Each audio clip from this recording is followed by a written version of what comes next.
Bukod sa flood control projects, nakakuha rin umano ng halos 2 bilyong pisong halaga ng mga proyekto sa Land Transportation Office ang SunWest Incorporated. Ayon kay LTO Chief Marcos Lacaninaw, 3 joint venture ng SunWest at LDLA Marketing and Trading ang pinirmahan noong February 2021 at binayaran ng buo noong 2023 at 2024. Yan ay para sa isang IT training hub at Road Safety Interactive Center na parehong mahigit 499 million pesos ang halaga. Mayroon ding ipinagawang Central Command Center na nagkakahalaga ng 946 million pesos.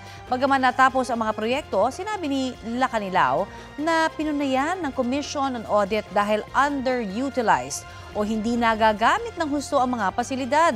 May halos 27 million pesos din daw na sobrang singil sa gobyerno dahil sa hindi tamang pagkuwenta sa gastos. Ayon kay Lacanilao, paimbisigahan nila sa Independent Commission for Infrastructure at sa Office of the Ombudsman ang 3 questionableng proyekto. Ang SunWest, konektado po kay dating Ako Bicol Party List Representative Zaldico bilang isa sa mga incorporator nito noong 1997. Nag-divest na umano si Ko sa SunWest noong 2019. Sinusubukan pang kunin ang pahayag ni Ko at ng LDLA Marketing and Trading kaugnay sa 3 proyekto sa LTO.